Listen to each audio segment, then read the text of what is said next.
This D-bag at a BBQ wouldn't stop insulting me and challenging me to a swim race. He didn't know I was on the Olympic team. I was flipping burgers at my girlfriend Harper's family barbecue when her sister showed up with her new boyfriend Craig, who immediately started telling everyone about the pool he'd just installed at his house since he was basically a professional swimmer. Harper squeezed my hand and whispered, "Wow, so impressive." She knew about my 4 years on the Olympic swim team, but I'd never mentioned it to her family since I didn't want to be that guy who peaked in college. Craig cornered me at the grill, beer in hand, and started going on about his swimming prowess. "I actually had to get kicked out of the club pool last month," he said loudly enough for everyone to hear. "The other swimmers complained to management that I was making them uncomfortable because I was so much faster. I mean, when you're lapping everyone twice, it gets embarrassing for them, you know?" He looked at me expectantly like I should be impressed. I nodded politely and kept flipping burgers while Harper rolled her eyes beside me. Craig looked me up and down, taking in my dad bod that had replaced my swimmer's build after 5 years of retirement. "You ever swim, Dylan? No offense, but you don't really have the body for it. I mean, look at these shoulders," he said, rotating his arms to show off. "Swimming is all about the wingspan and the core. You've got more of a softball build." He laughed at his own joke while I just smiled and shrugged. Harper's sister tried to change the subject, but Craig was just getting started. "It's not your fault, man. Black guys just aren't built for swimming. It's a scientific fact, something about bone density or muscle fibers. That's why you never see them in the Olympics." Harper's jaw dropped and she started to say something, but I touched her arm gently and whispered, "Let him talk. This is actually hilarious." Craig must have taken my silence as agreement because he kept going. "I'm not being racist, it's just biology. Like, when's the last time you saw a black swimmer win anything? Michael Phelps, Ryan Lochte, all the greats are white. It's just how it is." He shrugged like he was doing me a favor by explaining this. Even Harper's dad looked uncomfortable now, but I just kept that same easy smile on my face. After a few beers, Craig decided to demonstrate his perfect butterfly form on the grass, flopping around like a fish while explaining his technique. "See, Dylan? It's all about the dolphin kick. I bet you don't even know what that is. My coach said I had natural talent you can't teach. Some people got it, some don't." He stood up, grass stains on his polo, completely serious about his performance. When Harper mentioned I used to swim in college, Craig laughed so hard he nearly choked on his beer. "Community college had a swim team? That's cute. Let me guess, you did the doggy paddle relay?" He turned to his girlfriend and said, "No wonder Harper's dating him. She always liked charity cases. Remember that guy with the limp?" Harper's face went red and she snapped, "Dylan went to Stanford, you ass." But I just smiled and said, "Harper, relax." Craig pulled out his phone to show everyone videos of him swimming, narrating each one. "This is me destroying everyone at my gym. See that guy I just lapped? He said he swam Division 3. Pathetic." Then he turned to me and said, "Dylan probably thinks the shallow end is an accomplishment. Different leagues, bro. I'm talking about real swimming, not whatever you did at the YMCA." The videos were clearly sped up, but I didn't bother pointing it out. The afternoon got worse when Craig started lying about his times, claiming he could swim a 50-meter freestyle in under 20 seconds, which would be a world record. "I never went pro because I make too much money in sales. Why make pennies swimming when I can afford my own pool?" "Dylan, what do you do again? Harper mentioned something about coaching kids. What do you coach them in, burger flipping?" He gestured at the grill and laughed. "That's sweet, though, giving back to the community since you never made it yourself." I actually laughed at that one because the irony was too perfect. Finally, Craig had drunk enough to issue his challenge. He stood up, swaying slightly, and announced to everyone, "You know what? Let's settle this right now. Dylan, get in my pool and race me, right now. Unless you're scared to lose in front of your girl." He pulled off his shirt dramatically. "Come on, man. 1 lap. Unless you admit you can't swim and I'm superior in every way. What's it gonna be? You gonna hide behind Harper or are you gonna be a man?" Harper looked at me with an expression that said she was completely done with this guy. "Oh my God, just do it already," she said, knowing exactly what was about to happen. Craig stood there smirking, thinking he was about to humiliate me in front of everyone, having no idea he'd just challenged someone with 4 NCAA titles and an Olympic trials record that still hadn't been broken. So I said, "Sure, man. 1 lap." Craig grabbed his keys off the table and started walking toward his car, while everyone else looked at each other trying to figure out the logistics. Harper's dad stepped in and took the keys from Craig's hand, saying nobody was riding with someone who'd been drinking that much. Craig protested, but his girlfriend grabbed his arm and steered him toward her car, while Harper and I headed to mine with her parents following in theirs. The whole convoy of cars pulled out of the driveway with Craig hanging out the passenger window of his girlfriend's car, yelling about how I was about to learn what real swimming looked like. Harper squeezed my hand tight as we drove and whispered she couldn't wait to see his face when he realized what he'd gotten himself into. I kept my eyes on the road and focused on staying calm, because even though it had been 5 years since I'd competed seriously, my body still remembered what it felt like to destroy someone in the water. Craig's house was only 10 minutes away, and when we pulled up I had to admit his pool setup was actually pretty nice. The pool stretched 25 yards with proper lane lines and everything, though I could tell from the way the lane ropes sat loose that he probably never bothered setting them up right. Craig immediately started his tour explaining how he'd personally designed every aspect for optimal training conditions and maximum speed development. He pointed at the shallow end, saying that's where beginners usually stayed, and then gestured at the deep end where real swimmers trained. Everyone just wanted to see the race happen, but Craig kept going on about the filtration system and the special tiles he'd chosen, and how the depth was perfect for generating the right kind of waves. I walked over to check the water while he talked, and suggested we should probably set some ground rules for safety, since he'd been drinking pretty heavily all afternoon. Craig waved his hand, dismissing my concern, and said real swimmers didn't need rules because the water was their natural element. Harper's dad spoke up firmly, saying we absolutely needed to be smart about this, and nobody was getting in that pool without some basic safety measures in place. Craig rolled his eyes, but his girlfriend agreed with Harper's dad, so he had to go along with it. That's when Craig started pulling off his clothes right there on the pool deck, and I realized he was stripping down to his underwear since he didn't have swim trunks at his own house. Everyone got real uncomfortable real fast, and Harper's sister finally convinced him to at least keep his shorts on, even though he complained they would create drag and slow him down. I mentioned we should probably have someone neutral time this to make sure it was fair for both of us, and Craig immediately scoffed, saying I was already making excuses before we even got started. Several people agreed it made sense to have an official timekeeper, though, and Harper's mom volunteered to use her phone's stopwatch since she didn't care who won. Craig started his warm-up routine, which consisted of aggressive arm swings that looked more like he was trying to fight invisible bees than prepare for swimming. He grunted loudly with each swing and kept checking to make sure everyone was watching his technique. Meanwhile, I quietly stretched my shoulders the way I'd done thousands of times before and dipped my hand in the water to check the temperature. Harper had her phone out filming everything and said loud enough for everyone to hear that she wanted to remember this moment forever. Craig heard that and flexed for the camera, saying she could use the video to show people what peak performance looked like. Harper's sister pulled me aside while Craig was distracted and apologized for his behavior, especially all the racist stuff he'd said earlier. Her face looked miserable, and I could tell she was realizing her boyfriend was about to embarrass himself in front of her whole family. I told her it wasn't her fault and that Craig seemed to have some issues he needed to work through, but she still looked like she wanted to disappear. Craig called me back over and started explaining the rules to me like I was a 5-year-old who'd never been in a pool before. He used his hands to show me that one lap meant down to the other end and back, and that we'd be doing freestyle, which meant any stroke I wanted as long as I didn't touch the bottom or the lane lines. I nodded along patiently, while Harper stood behind him, barely containing her laughter at how ridiculous this whole thing was. Craig kept going, explaining that we'd start in the water since he didn't have starting blocks, and that meant pushing off the wall when someone said go. More people from the BBQ started showing up to watch, and Craig immediately played to the crowd, saying he'd try not to lap me, but sometimes his competitive nature just took over. Someone mentioned they should probably have towels ready for afterward, and I appreciated that at least a few people were being practical about this whole situation. Craig kept posing and flexing for the growing audience, while I just stood there waiting for him to finish his show. Finally, we both got in the water at opposite ends of the pool to get ready for push starts, and the water was actually colder than I expected, which made my muscles tense up for a second. Craig immediately started complaining that the cold water was throwing off his rhythm, and his muscles weren't responding right, and maybe we should wait for it to warm up. Harper's dad said we were doing this now, or not at all, so Craig stopped complaining and got into position against the wall. I pushed off the wall in a slow practice start to show Craig what we were doing, my body remembering the motion even after 5 years away from competition.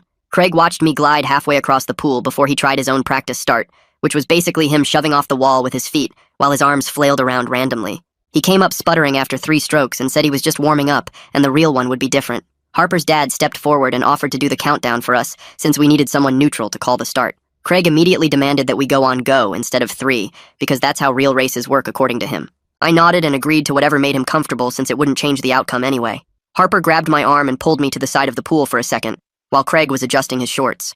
She asked if I was really okay doing this since Craig had been drinking and might try something stupid in the water. I told her I'd dealt with way worse at actual competitions, and one drunk guy wasn't going to be a problem. She squeezed my hand and went back to stand with her family, while Craig started doing more of his weird arm circles. Imani Wade, who was one of Harper's family friends, stepped forward with her phone and volunteered to time the race since she didn't know either of us that well. She positioned herself at what would be the finish line and pulled up the stopwatch app to get ready. Craig started arguing that we should do 50 yards, which meant down and back, but he nearly tripped just walking along the pool edge. Harper's dad and a few others immediately said 25 yards one way was enough given Craig's condition and the fact that his pool didn't have proper walls for turns. Craig grumbled about it giving me an advantage, but eventually agreed when his girlfriend told him to stop being difficult. That's when we heard someone calling from the fence, and this older guy named Ed Gilmore, who lived next door, came over asking what all the noise was about. When someone explained we were having a swimming race, Ed disappeared for a minute, then came back with an actual stopwatch from his garage. He said he used to time his grandson's swim meets and offered to help time as a completely neutral party since he didn't know either of us.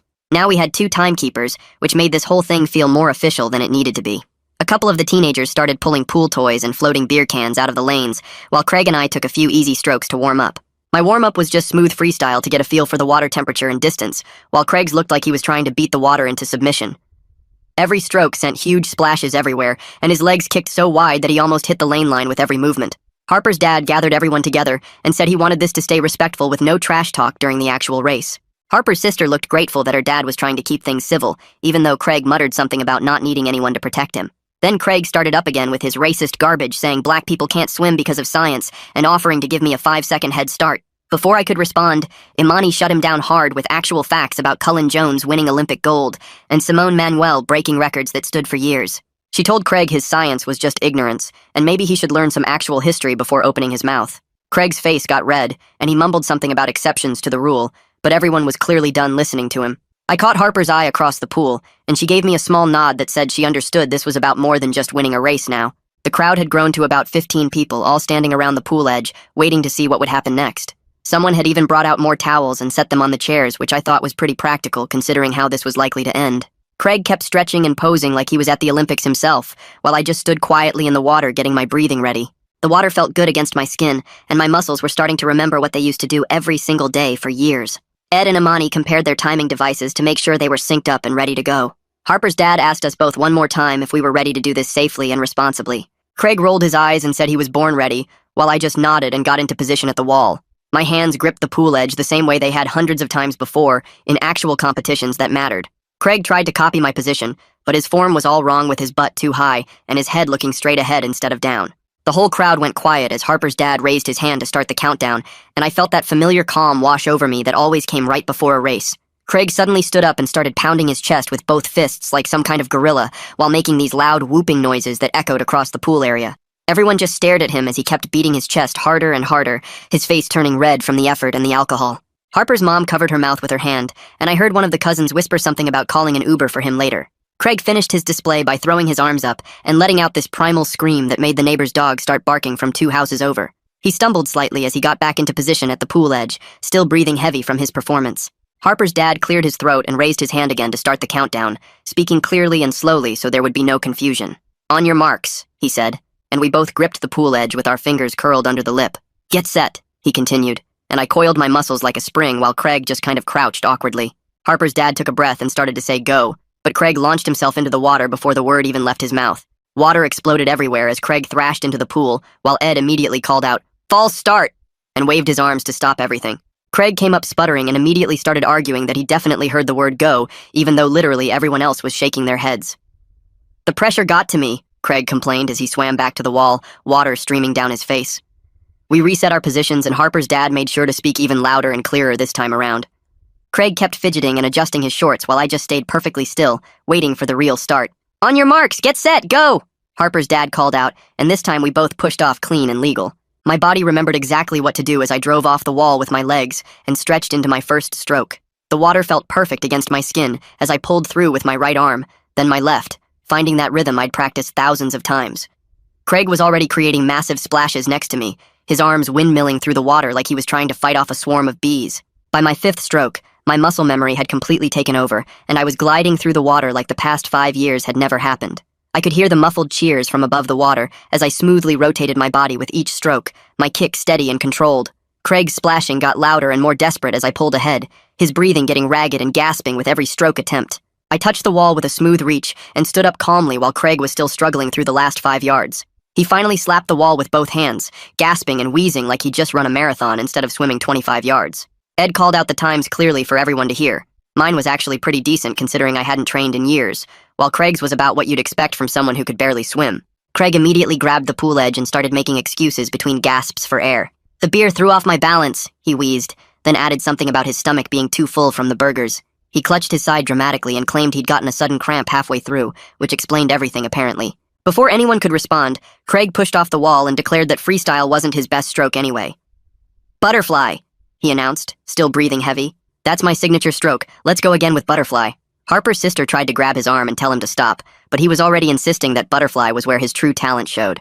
Several people pointed out that butterfly while drunk could actually be dangerous, but Craig waved them off with water flying from his hands. Harper's dad suggested we should only go the width of the pool for safety if we were really doing butterfly. Craig complained that the shorter distance gave me an advantage somehow, but finally agreed when everyone insisted on safety first. We moved to the side of the pool where it was only about 15 feet across instead of the full 25-yard length. Craig kept trying to demonstrate his butterfly technique while standing in the water. his arms swinging wildly and hitting the water with loud slaps. I just waited quietly at the wall, knowing exactly how this was about to go down. Ed and Imani repositioned themselves at the opposite side with their timing devices, ready for the widthwise sprint. Harper's dad gave us another countdown, and we pushed off for the butterfly demonstration. I kept my form tight and controlled, my arms sweeping forward together while my legs did the dolphin kick I'd perfected years ago. Craig managed maybe 2 actual butterfly strokes before his coordination completely fell apart, and he started doing something that looked like a mix between doggy paddle and actually drowning. Water went everywhere as he thrashed and gasped, his arms moving at different times and his legs kicking randomly. I touched the far wall without even needing to take a breath while Craig was still flailing in the middle of the pool. He finally made it to the wall and clung to it with both hands, coughing and spitting out water. Craig's face was bright red as he started yelling that Ed must have messed up the timing somehow. Ed calmly read out both times again from his stopwatch and even showed Craig the display. Even Craig couldn't argue with a 12-second difference in a widthwise sprint that should have taken maybe 8 seconds total. Harper's sister finally lost it and grabbed Craig by the arm, pulling him away from the pool while water dripped everywhere.